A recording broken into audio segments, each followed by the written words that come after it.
Yesterday, 2018 champ Cam Beaubier had a yard sale, leaving the fight to Tony Elias and Josh Herrin.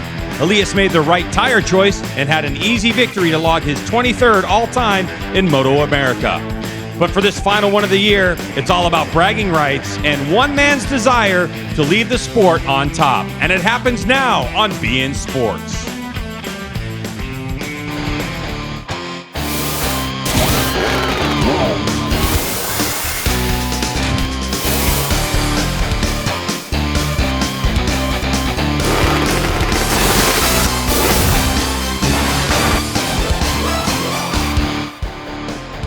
It's time for the MotoAmerica AMA FIM North American Road Race Championship, the final round of 2018 at the MotoAmerica Championship of Alabama here in Birmingham, Alabama.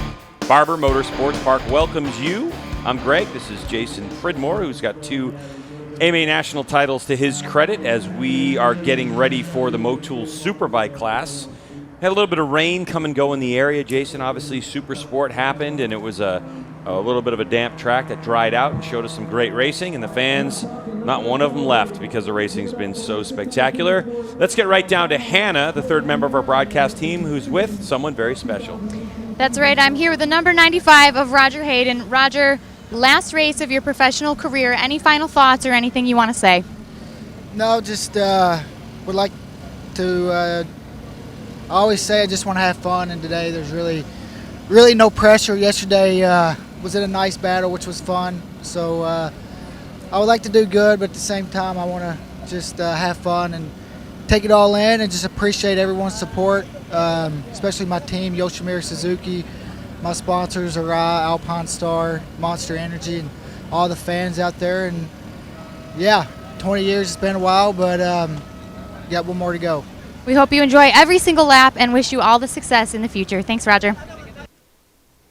How about that umbrella girl? Yeah. Love seeing Rose here. It's so great seeing her here, and the whole Hayden family, and seen Tommy a couple times. So it's great.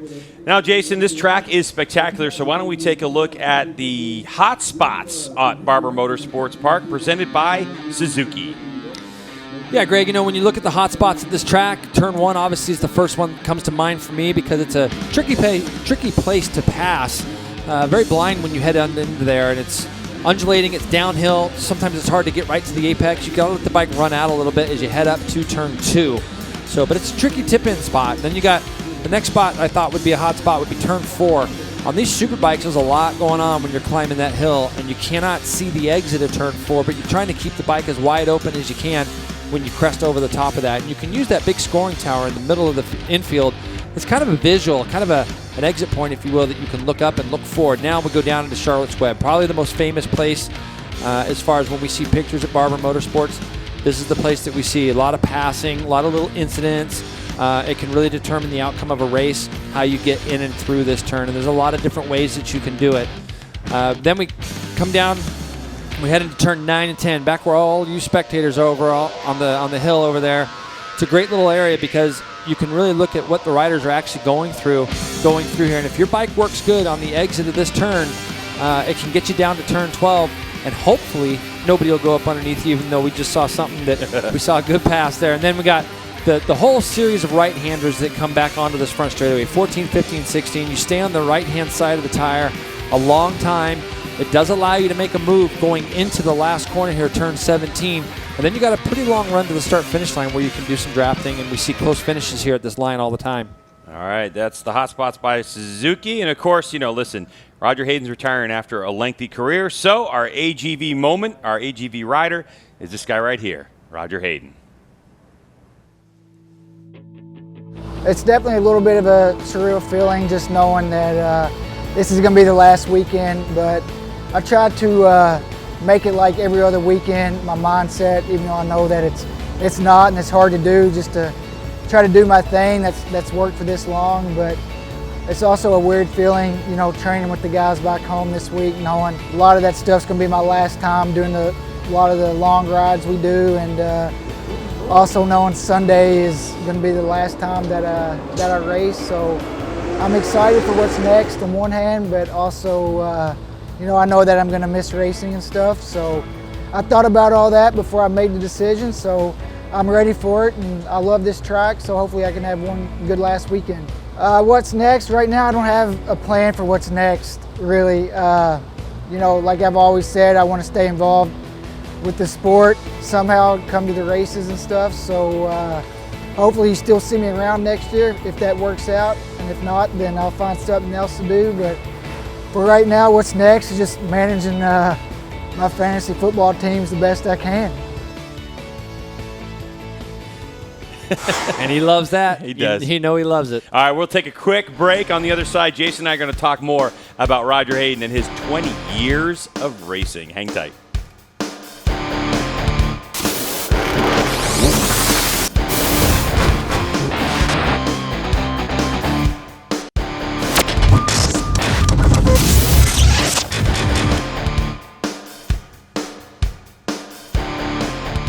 Welcome back to Barber Motorsports Park, everyone, and welcome to the broadcast booth, which we usually don't do this time of the race, but you know we have these shirts on for a reason, Jason, because Roger Hayden has been in this paddock for 19 of 20 years. I mean, it's been an absolutely awesome career. He's won a lot of Superbike races. He's also won Supersport Championship. He had a little stint in World Superbike, but what do you think Roger's impact has been on the sport? Well, really the whole Hayden family, for that matter, Greg, and Roger individually, I've watched him grow up and really mature, you know, and seeing the three brothers grow up in our series over the last 20 plus years has been incredible. But Raj, as he's matured, as he's become better at training and riding and all those things, he's stayed the same guy. He's a lot of fun to hang out with.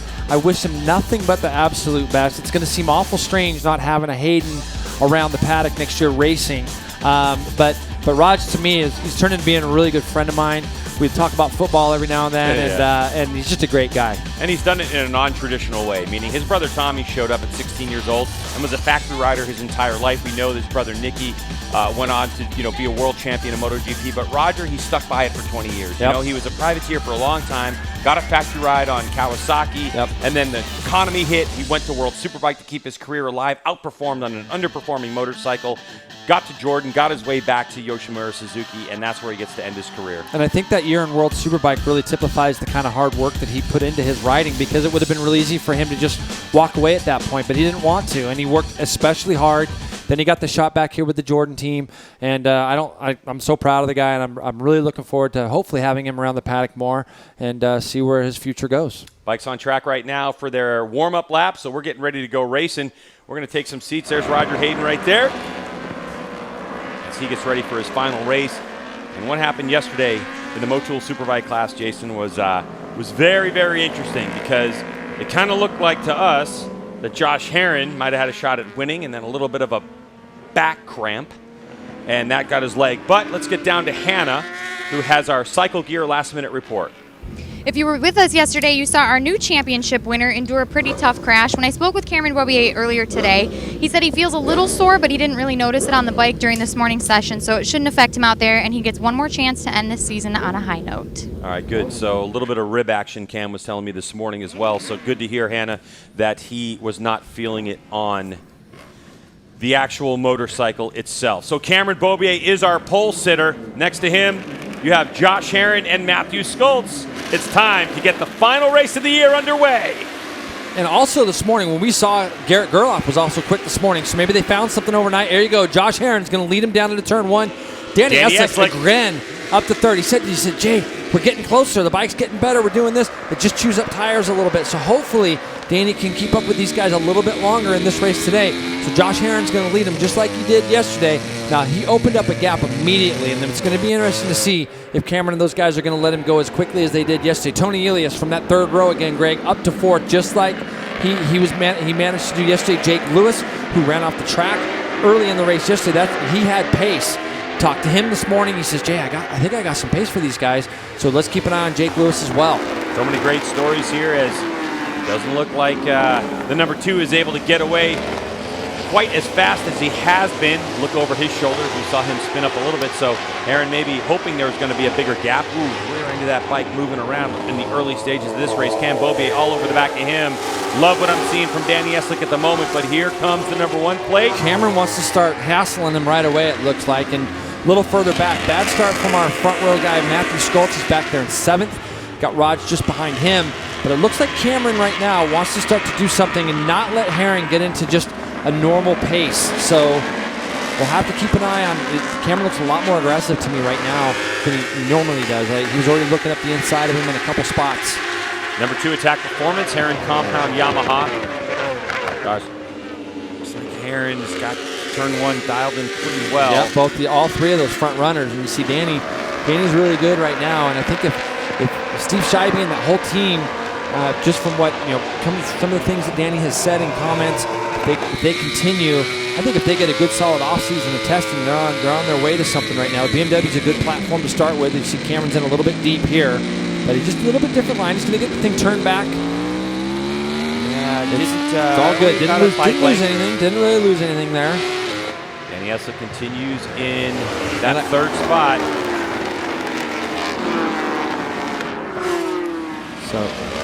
And Roger Hayden, looks like Roger Hayden, we're getting reports, got off the track. I think it was turn 5. Rod just ran it in there a little bit deep.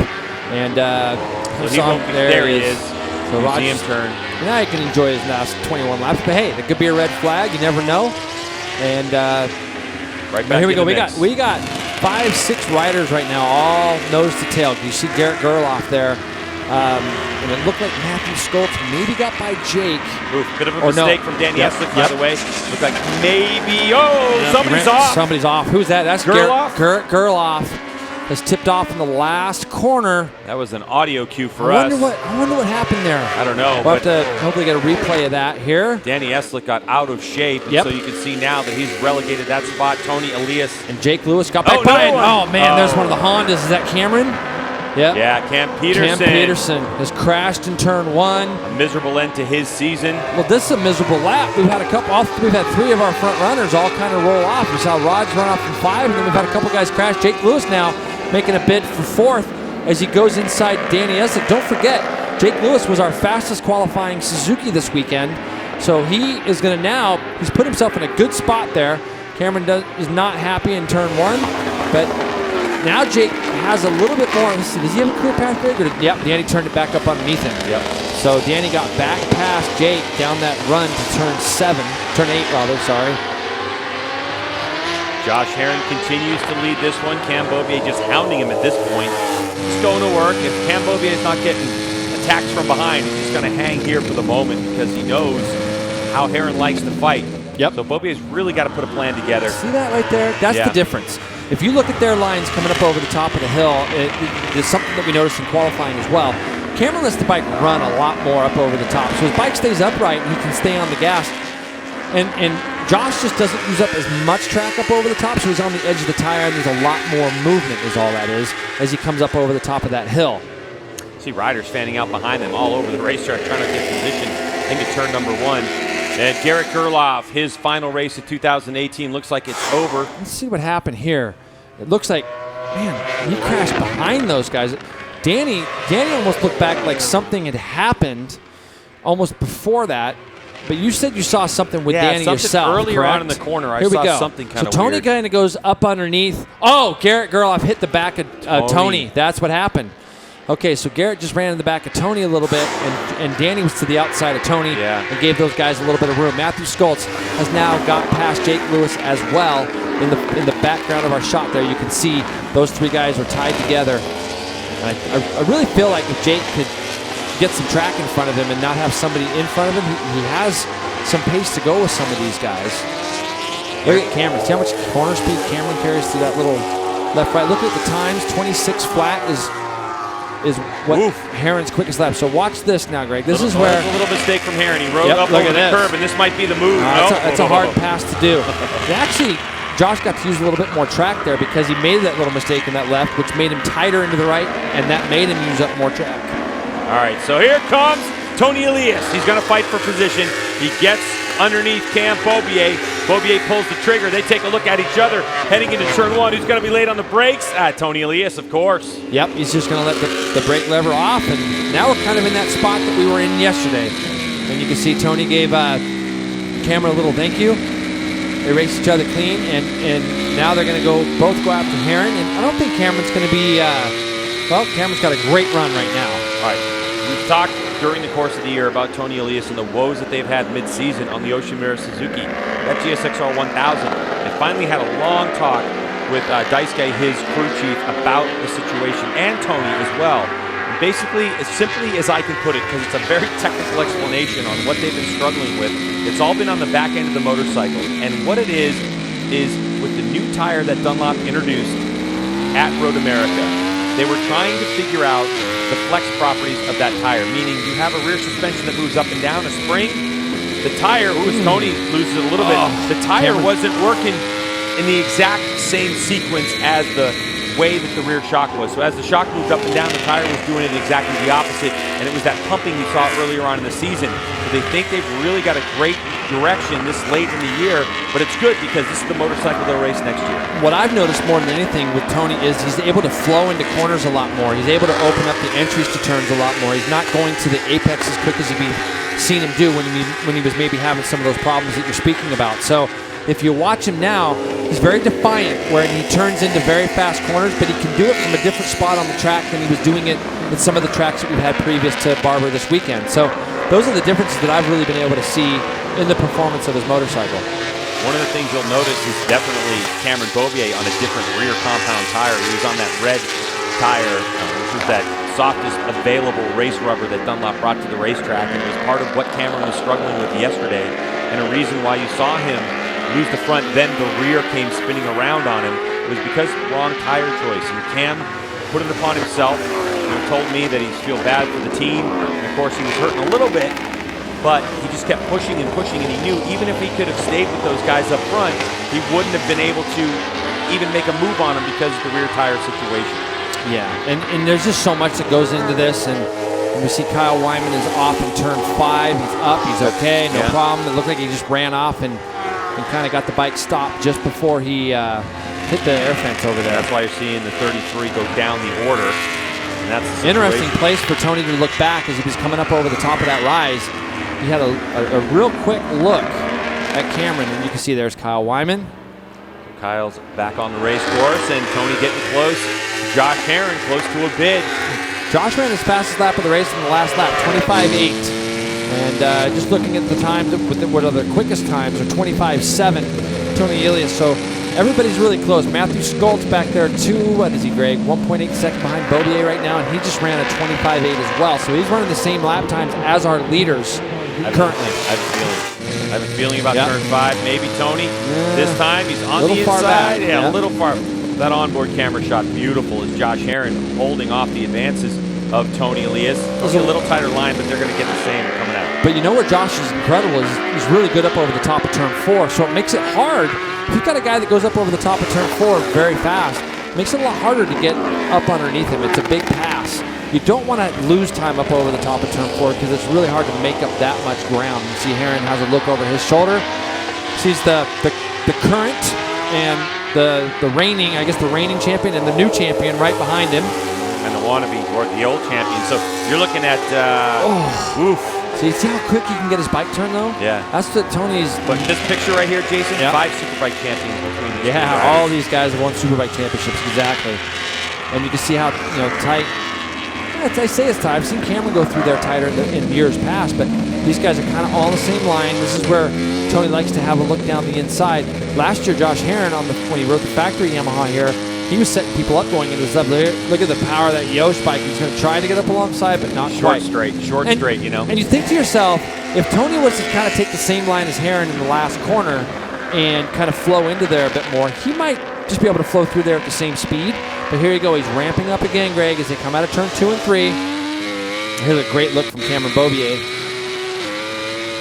Here we go into turn number 5. They go. Is Tony going to attack at the moment? He does. He's in awfully deep. Does he push them both wide? He's wide. Josh Herron gets back underneath him. So Herron holds on to the lead for the moment. Is Tony going to fight him? Coming into the museum corner. No, it's a hard spot to fight. Let's go down to Hannah. I've got an update on Kyle Wyman. He actually pulled into the pits just now. It looks like his clip-on was loose, so they just tightened it up a little bit and sent him back out. So hopefully he's able to catch up and make up some time. All right, cool. Thanks, Hannah. So Kyle Wyman fans, he is back out on the course as this battle up front continues to rage on. And it is so close right now. And Josh Herron just fighting off the advances of Tony Elias, who looks, he looks as comfortable as I've seen him since they introduced the new tire. You're right. And now he's going to try to get a big run through the middle of this. And he's going to try to get himself to the inside, but he's not quite close enough. This time he still kind of went down there pretty quick, but he's got power on Herron as they come out of that last corner and they come down the front straightaway. But he's not quite close enough before they get to the braking area. Now look behind. Matthew Schultz and Jake Lewis both running consistent right now into the 25s, 25.8, 25.9. The leaders right now are also running those exact same times, 5.8, 6.2, 6.2. The guys behind right now are starting to just draw up to these guys, the top three. Tony, I don't think he's close enough right now. No. If he does, this is going to be just a crazy move. Seeing if Herron's trying that defensive line. He's a little bit wide, but he's okay. You start to see now a little bit of movement on the rear end of all three of those motorcycles. Yeah, they're all doing the exact same thing right now. They're just a little bit of movement. Yeah, Matthew Schultz on that Yamaha Westby Racing Yamaha got about 0.4 of a second back on Cameron Beaubier, so he is on the move. And some of that has got to be the infighting that's going on between these three. And Matthew's just current speed. The only rider in the 25s last time by. All right, so just when they come into that turn there, Tony draws up just a little bit. But you know, the thing is it's when you have that kind of pressure that Herron's dealing with right now, you just got to try to be as perfect as you can. Just keep doing the things you're doing. He's obviously going fast, 26.2 the last time by. And I don't think that Tony doesn't have the pace to go up underneath him in that left-hander. He's going to have to do something a little bit more special there. Maybe towards the end, if the tires start to go away, throw a little drive out of turn 16. If Tony's got a little bit more edge grip, he might be able to sneak up underneath him into the last corner. But we've already seen him take one shot down into turn 5. Now they're up in the turn 2 and 3 area. And you can see, look at the way that bike turns, Greg, and how it can accelerate. And it's not pumping. That's the thing. No, it's not at all. Even when he gets it upright. And so it's a smoother delivery of power for Tony. Now Tony goes in there. He is way deep. He's way too deep. And now it's going to let Cameron. Now, Tony's going to square it back up, and he's not probably going to be able to get by him. He's going to have some speed, but now Cameron is going to probably want to go try to work on Josh a little bit now because he knows Tony's not going to be patient to sit there. Tony's going to want to try to get back up into that second spot. So maybe expect to see Cameron now try to do something. You can see, he got the thing snapping around. So he just got in there a little bit too deep, Greg, and was grabbing at that lever. Very weird corner going down into that, because the bike gets so light, it's a lot steeper than you think on camera when you snatch that brake and that rear end gets light. And it's, to your point, it's such a fine line between getting in there perfect and getting in there just a little bit too fast. Josh Herron, Cameron Beaubier, Tony Elias with Matthew Schultz closing in on him. Yeah, Matthew's definitely coming. He's 25.7 that last time by. He was 0.4 quicker than the guys in front. You can see Jake Lewis back there as well. But all it is right now is if these guys maybe make one pass between the three of them at all, Matthew Schultz is going to be right on the back of them. Great onboard shots. You can see the lean angle, trying to get the most out of the throttle through this up and down section of race course. All right, so is Beaubier going to try to throw a shot? Yep, he's trying right now. He's going to try to go up underneath him. He's got to try to get the thing slowed down. I don't think he's going to be able to do it. He's going to run a little bit wide. Going to let Tony by as well. But he's going to have drive. Cameron's still going to have drive. See that, Greg? He's able to still get the bike turned. But now, and Herron's doing a great job. It's almost like it's going to happen there. You know somebody's going to try to come up underneath you. And Herron's hitting the same brake marker every single time and basically saying, if you're going to go by me, you're going to have to try to get the bike turned. And I don't think that's going to happen. And so he's just sticking to his guns. And even towards the end of the race, we're only just past halfway. The thing that Herron's going to be putting into his thought process will be maybe in the last 2 or 3 laps, covering that line a little bit going into turn 5 and making it to where these guys have to try to go around the outside of him rather than the inside of him. Herron's bike still looks really good up over the top of that rise that time. He used up a little bit more racetrack. Look at what Tony's doing right now. He's trying to ride around the outside of Cameron. That's going to switch him back. Yep. Oh, but is there enough room? Oh, yeah, there is. He's going to do it. Yeah, it looked like Cameron was kind of thinking the same thing on Herron, but foiled by Tony Elias. So Tony in the second spot. That just goes back to the handling of that number 1 bike. He's just able to, when you can ride around the outside of guys and position yourself, and that's what he's going to try to do with Herron. And I would expect it to come pretty quickly. He's not going to want to spend too much time here now, especially these guys, both Cameron and Elias, have pit boards, and they know that there's probably somebody not too far behind them right this second in the form of Matthew Skoltz. Tony's still aggressive, even though he's run it wide in that corner twice already in this race. Tony is not scared. Nope. He's just going to keep throwing it in there until it works for him. 10 laps to go in the Motul Superbike race, the final race of the 2018 season here in MotoAmerica competition. In and out of the museum corner they go. It's Josh Herrin, Tony Elias, and Cameron Beaubier in that order, with Matthew Skoltz in the picture just behind them, and Jake Lewis just hanging back. So close is the M4X-Star Suzuki rider Jake Lewis back there in fifth spot, and here comes a pass for the lead. And that is somewhere where he is extremely fast. We saw that. We saw him just kind of lining that up a couple of laps ago. Now Herrin's going to probably try to fire right back, but Tony's really fast. Carries a lot of roll speed in and through this corner here. It makes it difficult for anybody to get near him. But now it's going to be, with that pass there, Tony will probably try to go put down a couple real fast laps in the 25s, and I believe he's got the tire underneath him to do that. Problem is Beaubier hasn't shown anything that he can get by Herrin and make it stick, so if Beaubier has any dreams of going with him, he's got to do it soon. Well, it's going to happen in turn 5 right now. Cameron's going to be a little itchy to try to get by Herrin as quickly as he can. Josh is really good up over the top of this hill, though, and you can see Cameron just doesn't look like he's going to be close enough to do anything with the brakes this time. Herrin gets over the top of turn 4 very well. Herrin closed the gap, but he's going to open it up a little bit.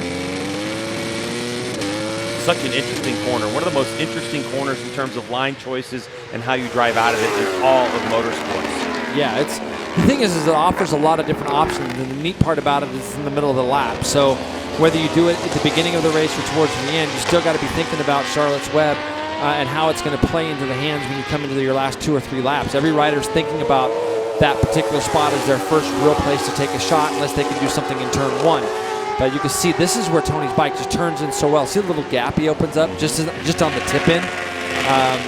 That's almost eliminating a spot for these guys to think of a place where they're going to be able to go by him. Here comes Cam. Yep. That's his line, a little tight. Not close enough to get the switch back. Yep, and Josh Herrin just pretty much followed right along where Tony was that lap. He didn't vary where his line was at all. The other thing about Herrin that I'm seeing, by the way, is the fact that Josh looks like he's a little bit more aggressive of getting the motorcycle up on the meat of the tire, like he's trying to find some drive out of his Yamaha. Look what happened in the lap times, Greg. 25.6. Yep. Fastest lap of the race for Tony Elias, 13 laps into this race. Yep, and that's kind of what I figured was going to happen. I thought that he's probably going to try to make a run. If he can run 2 or 3 laps in those 25s and try to break these guys, that's what he's going to be trying to do. He made a little bit of a mistake there and allowed these guys to close it back up, because coming across the line, he had almost 0.4 of a second lead, and that gap is closed up. And what that did there, by all 3 of these guys jumping into the 25s, look at Josh Herrin go up underneath him in turn 8. That unbelievable. Is such a big Can pass. he make it stick? Yep. Look at how Tony didn't even go over the jump. Adjust it. Yep. Totally had to adjust his line. A little bit more lean angle than he normally has, trying to get on the gas. He spins up, loses 2 or 3 bike lengths in that one. What a race we got going on right now, and that's exactly what Matthew Skoltz needed, because these 3 jumping in the 25s made it. Look at it, fires right back. Greg, going turn 12. There goes Tony back to P1, and Cameron is definitely the fastest. Oh, look at how close these motorcycles are. Superbike action from Barber Motorsports Park. Can't get any closer than this. And Matthew Skoltz, welcome to the party. He's only got about 3 or 4 bike lengths to make up, and Skoltz is going to start throwing some shots. Oh, yeah, he is. He's not going to be scared once he gets there. Look at the big gold bike coming back in the background. These guys all go 26. High 26.6 for Tony, 26.4 for Cameron, 26.1 for Skoltz. He's just saying, come on, guys, just mess around a little bit more so I can get up close to you. And that's what Matthew needs to do. Now, Matthew, really, he's done so much work because he was so far back. If he can show just a little bit of patience in getting up there. Does he have the tire? That's exactly, another question. That's the next big thing, is how much tire has Matthew used. But these guys are literally, and Tony's, they're 1 pass away from Matthew being right back on top of them. Oh, good drive by Josh Herrin. A lot of spin out of his motorcycle, but Tony did not get away from him like he has been the last couple of laps. So Herrin now a half a bike length between him, up and over the curb museum turn. Tony is going to get on it. You can see these 3 riders already starting to spin that rear tire with 6.5 laps left to go. Josh Herrin's got a plan. So does Cameron Beaubier.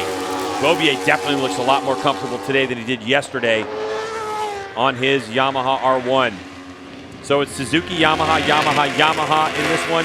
Motul Superbike class action going. They come through onto the stripe. It's going to be 6 to go. See how nice and tight Matthew can stay back there. All three of these guys are opening that line up a little bit, but Matthew doesn't lose anything by running it just through there a little bit tighter.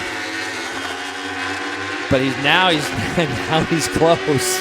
Good run onto the front straightaway by Tony. Yes, very well. When they go, Stoltz is just so close. He needs another 1 or 2 passes. You know what I mean? Like just another couple tenths for these guys to just rough each other up a little bit for him to close that gap. And he was the only one in the 25s that time, 25.9. So he's still circulating. He's only 2/10 off his fastest lap of the race.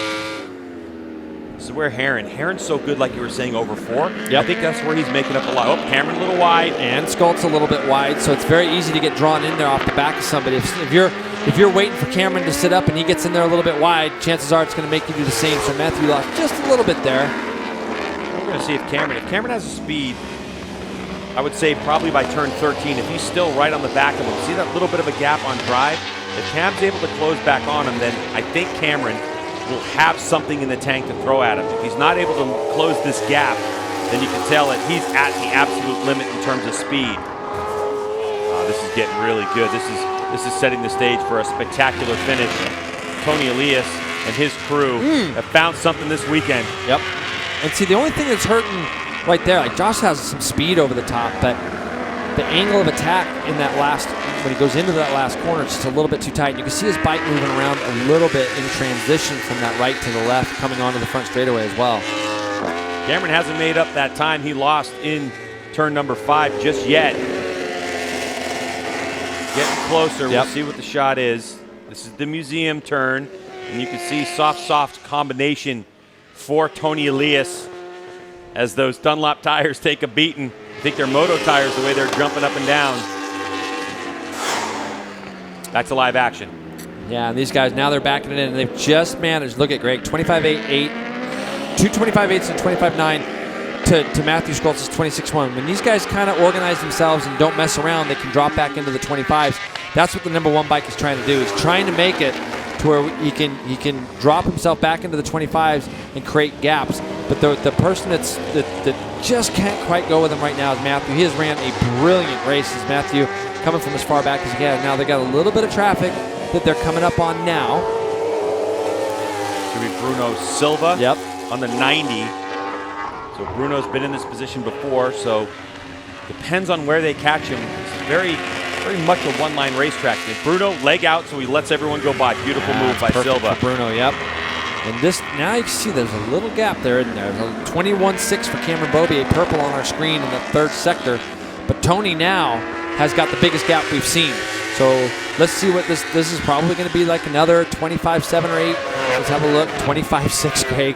Wow. The fast lap of the race, Tony Elias. And this was, here's the thing I think that Tony really wanted to do. He's just got to run clean laps. Now, the only places we've seen Tony really make any mistakes are just up over the top of 4 going down into turn 5. If he could just get this spot clean. Oh, Cameron's got a run right now on Heron as well. Yeah, bit of a mistake. Wheel spin coming over the top of 4 where Heron's strongest part of the racetrack. Oh, Beaubier hasn't been able to get it to turn. Oh, he is off the track. There's Matthew. So that's the difference in the race right now. That's going to give struggling. He's struggling in 5 to get the bike stopped. Yep, and that's going to give Tony a little bit of the break that he needs. I'm not giving it to him, obviously, with 4 laps to go because Heron will not give up. But if he runs another lap here sort of in the 25s, especially mid-25s, mid to high 25s, it's going to be difficult.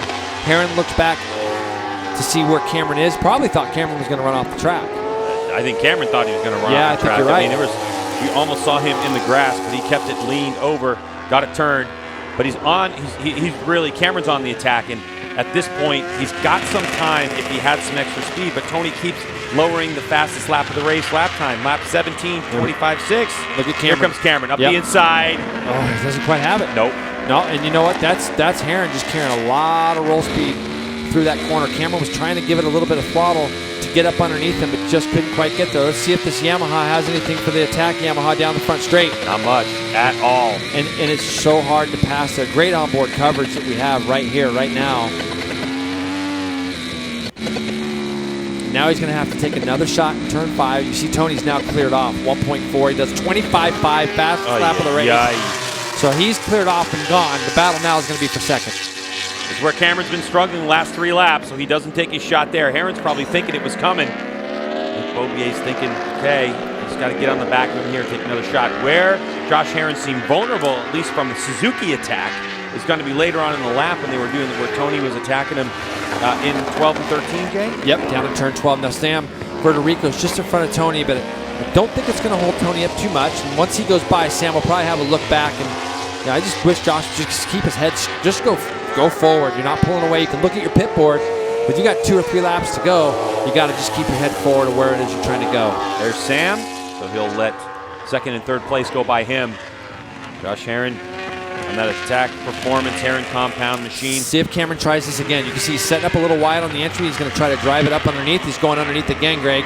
He's just trying to shorten that distance, and this time he's going to be able to make that pass and get underneath Herron. That's a pretty classy move there. You can see him kind of setting that up. If he couldn't do it in turn 5, he had to think of someplace else to try to get that done. So now we'll see where Cameron's a little quick. You can see the last 2 or 3 laps that Herron's struggling just a little bit. Yep. Like half a tenth here, half a tenth there. That's right. So now Beaubier, is he going to start shattering track records? The problem is it too late for Cameron? It's only 2 laps to go, less than 2 laps to go in this one. And Tony Elias just did a 25.8. It's only 3/10 off the fastest lap that he set on lap 18. Yeah, he's just running consistent 25s now, and it's very rare you see Cameron backing a bike in as much as he is right now into turn 5. We've seen it here this weekend a little bit more, but it's very smooth. Yeah, no, he said to me, yeah, you know how I like to ride wheels in the line. Jason talks about it all the time. He said, when it's backing in, it's not the way I like to ride at all. Yeah, and that's just, and I know just from talking to him a little bit that I have about his riding, that it's not the way that's preferred for him. But, that's what, champions do that. They figure out a way to, if you can't do it in turn 5, maybe the most popular passing spot here, I got to figure out somewhere else to do it. You saw Herron look back again. So his run is done. He's looked back to see where Schultz is. And Tony turned in almost too early. Yeah. And look what Cam does, though. He goes green-purple on our screen. He's doing everything he can to try to close back up. Here's Raj. Raj going right now up underneath Jeff May. That's actually for position up to 8 spots. So Raj ran all the way through the gravel to the grass, almost to the barrier in turn 5 on the second lap. So now he's just had to go through a bunch of different people. You can see Kyle Wyman back there as well. Roger Hayden in his last lap and a half of motorcycle road racing professional competition. In his final race, the final lap of this race, Tony Elias already been by the stripe. And so we're about a half a lap behind this as we continue to watch Roger Hayden in his final couple laps of competition. Yeah, it's great to see Raj do that, but I'm going to tell you right now, 25-1 for Cameron Beaubier. He has not given up. He's only 0.8 behind Tony Elias, and he's run a little bit wide, it looks like, in 5. Tony's just trying to keep this lap clean. But Cameron Beaubier has gone green again in the first sector, a little bit slower in the second, but he is doing everything he can right now to come after Tony Elias and try to make it to where Tony doesn't come out of this going into the offseason with all the confidence in the world. This is why I love watching Cam ride, because even though he's going so much faster, the aggression in his body position hasn't changed from the times he was doing the laps before. But right now, I think it's going to be just a little tiny bit too late. Again, Tony turns in a little bit early for that curbing. You see him standing up there, Greg, just a little like tipping in. Look at Cameron Beaubier coming. Can Cam wow. Throw a shot. He's got 3 corners to do it. Beaubier's trying to go up the inside. It is just too much real estate to cover. Too much risk there as Tony Elias is going to come onto this front straightaway. He's going to go to the throttle stop, get into the tuck. Cam Beaubier right behind him. Can't quite get it done. Tony Elias will take victory in the final race of the Motul Superbike class in MotoAmerica for 2018. Cameron runs 25-1, 25-2 on his final 2 laps of the race. Wow. Cam Beaubier just burned off some knee pucks. He was ripping so fast trying to catch Tony Elias, but unfortunately it was a lap too late, and here comes Roger Hayden. Now he's still got a few turns to go, Greg, but what's really nice right now that we're standing up in our booth, I can see the whole paddock has come out to the wall to welcome Raj home here, and he's got 2 corners to go. So Roger Hayden, after a 20-year career in professional motorcycle road racing, the last of the famous Hayden racing family, they're all here to cheer on their guy, Roger Hayden. How about that? The entire paddock came out. Wow. Yeah, that's pretty neat. Seeing everybody from all the teams out on pit wall. Pretty cool to see. Roger Hayden wanting to stay here in racing, and I hope he can. Of course, a couple weeks ago he was talking about how he's never had a summer off, so who knows what he's going to be up to. Be careful what you wish for, yeah, Raj. Really. Retirement awaits Roger Hayden, and he will get to at least smile under his helmet as his teammate and friend Tony Elias takes the final victory here of the season. So it's Tony Elias, Cameron Beaubier, Josh Herron. Matthew Skoltz in fourth. What a ride for Matthew. He pushed so hard, so incredibly hard. Jake Lewis in fifth, Danny Eslick in sixth, Bobby Fong in seventh for the Genuine Roaster Chicken Honda team, then Roger Hayden after running up the track at eighth. Awesome season for that guy too. Josh Herron on the Attack R1. Let's not forget where he started at the beginning of the year on a bone stock bike in Atlanta. Bone stock. Pulls it out and is able to get a couple points there. Yeah. And I think goes on and wins 3 races, I think, this year. Is it 3 or 2, right? Two races, 12 podium appearances for Josh Herron. Busy weekend at World Superbike, running both classes there. Yeah. So. Jeff May in 9th, Ben Young in 10th spot, Max Flinders in 11th, San Bernardino in 12th. Bruno Silva and Kyle Wyman will collect a couple of points. Our DNFs on this one were Cam Peterson and Garrett Gerloff. A couple of those riders will have an opportunity to be back here at Barber Motorsports Park on Tuesday for a special Dunlop tire test. This concludes the 2018 season, and in a way, we're already looking forward to the 2019 season, and that starts on Tuesday with a Dunlop. Look at Tony Elias off the bike doing them burnouts. Come on, Tony. Do them burnouts. He is happy about that one. Here are your results. Tony Elias, Beaubier Herron. That'll be the 3 riders on the podium. Great ride for Matthew Skoltz. Now all eyes turn to what's going to happen. It's full-blown silly season. Who's going where? What slots are open? What slots are available? Who's going in? Is Cameron Beaubier still going World Superbike racing? Is he going to stay here? What about Tony Elias? He doesn't have a signed contract. This guy right here, Roger Hayden's retiring. His job is open, and there's a lot of names trying to fill that list. What about Genuine Roaster Chicken Honda? They coming back next year. What are the kind of show they going to put on? Josh Herron stay with Attack Performance? Who knows?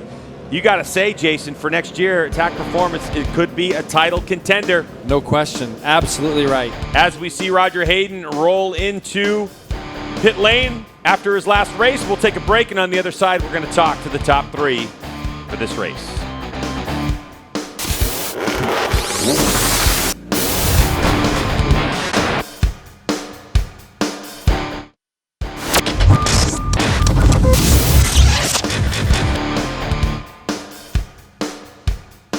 Wrapping up the season for MotoAmerica here at Barber Motorsports Park as the top 3 have made their way to Victory Circle as they situate the motorcycles as we await these interviews.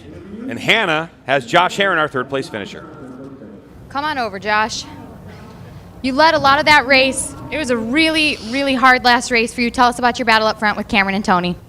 Yeah, it was good. Definitely not the way I wanted to end the season. Happy to be up here on the podium. Happy to finish it without wadding the bike up. It's been a pretty easy year on the boys, so I think I'd be happy leaving here with a clean bike. So it's been a good year. Starting from scratch. Richard built a Superbike, and we were battling for a championship. There at the end, and it's a pretty cool feeling. Helping put together sponsors and just hanging out at the shop a little bit whenever I can. Just seeing the whole thing come together. Richard at Attack Performance has been a blessing to me for sure. Walker and Fernando and Will and the guys behind the scenes, Joseph at the shop, Caesar, just all the guys, for helping make this year possible. Thank you to all the sponsors. It was, we didn't get the championship, but it was a dream come true to be able to win Superbike races on what's kind of partly my team. It's Richard's team, but to help put it together is something special. It's something new that I've had to do, and it's a pretty cool feeling. So thank you to everybody for making it possible, and I can't wait to come race with MotoAmerica next year. Congrats on a great season. Thank you, Josh. Josh Herron, a lesson in fortitude. Never give up. His truck couldn't make it to the first race, and they dug deep, took a stock track day bike, and he was able to score points, and he gets himself solidly in third place as the season wraps up. So congratulations to the TAC Performance Heron Compound crew. Richard Stamboli, that entire crew like he's talking about, outstanding performance this season. 12 podium finishes. Let's get back down to Hannah. Second place finisher, Cameron Bobier. Awesome season for you. Are you feeling a sense of redemption after, missing out on the majority of yesterday's race due to crashing out? Yeah, I mean, you always want to win every time you get on track, but I'll definitely take that one after the off I took yesterday. I was just happy I was up there fighting for the victory. Josh and Tony were riding so good. Josh was putting on a heck of a pace at the beginning, and it was really, really hard to pass there midway when Tony started sneaking away, and I was like, man, I need to go. But just an amazing season. Man, I'm speechless. It's just a dream season for me. Got 8 wins, the championship, and I cannot thank my Monster Energy Yamaha team enough. Yamaha Financial Services, Dunlop Tires, just all my guys, Bell Alpine Stars. I just had one heck of a year, and I cannot thank those guys enough. And looking forward to we got testing here in a couple days, and looking forward to next season. Congrats. Thank you, Cam. For sure, Jason Cambobier won the war, but in this one, Tony Elias is actually going to leave with 9 wins on this season. Cambobier only 8. That's good. And that'll eat at him. Yeah. As a racer, you want to be perfect and that kind of thing. And he's going to look back and go, wait a minute, I didn't win as many races as Tony, but let's get on back down there with Hannah. Tony, 2 wins for you this weekend. What a way to end the season. It's been a lot of ups and downs for you. When you look back on the whole season, are you happy with these results? Yeah, after understand we lose, the body and mind knows who is number 1 of 18 is Bouvier, so you accept it and you start to being focused in keep the second position. I did yesterday, but my main goal was a double win this weekend. We were super hard. My team gave me an amazing bike, one of the best bike this year, so we could make this double win. Today was much harder than yesterday. Cameron was so strong, and it's perfect. Finish like this is amazing. Let's see in next year, but I'll be calm for all winter. Thank you. Thanks, Tony. Congratulations. 13 podium appearances in total with those 9 wins. And Cameron had to do the fastest lap of the race, 20 laps on those Dunlop tires. And Cameron tried to reel in Tony, but he held him off for that double. Yeah, last 2 laps were ridiculous from Cameron. But this guy did the work he needed to do. When he got by Josh early, I said, man, if he can just drop himself down to the 25s, that'll separate things a little bit. And it did. And he was able to get that lead and hold off at the end. And a great year again for Tony, even though he had a little lull in the middle of the season. So here's a look at those results. You can see that Cameron, 0.3 of a second behind Tony after that unbelievable effort. Heron 3 seconds back. Then you had Schultz, Lewis, Danny Eslick in 6th. That's a program hopefully they'll continue to build on. Bobby Fong and the Genuine Roaster Chicken Honda in 7th. Then Roger Hayden and Jeff May on the Privateer BMW. All right, we'll take a commercial break. A little bit more coming at you from Barber Motorsports Park on the other side.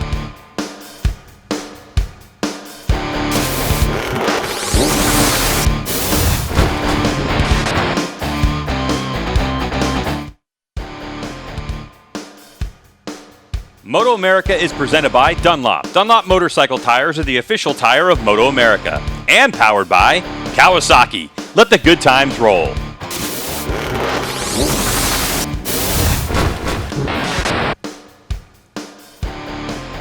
Here's a moment of the race, Jason. Well, this is Tony coming off that back straightaway, and he's going to duck up underneath Josh Heron. Very committed pass, but this is where Tony's bike looked like it worked really well all weekend long, Greg, and he was able to make that pass. Did it a couple times, actually, because Heron did fight back and get back past him. But also, I think the moment that you can take a couple of moments of the race from this race. It was so good going into turn 5 a couple times, but that pass for the lead in a very fast sector of the track.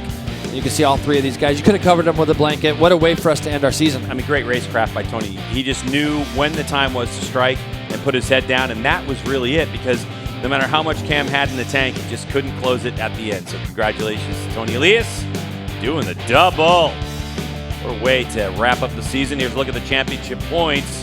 So 51 the difference in this one. Cam Bobier will go to the banquet in a couple of weeks and collect his number 1 plate. Elias, Josh Heron, which is the way they finished the championship. Schultz, Garrett Gerloff, Jake Lewis, Roger Hayden, Kyle Wyman, Danny Eslick in that championship. David Anthony, Bobby Fong, Cam Peterson, and on down the list. It's going to be a very interesting 2019 for this championship, especially once we get everything sorted out on who's going where on what rides. We'll take another break.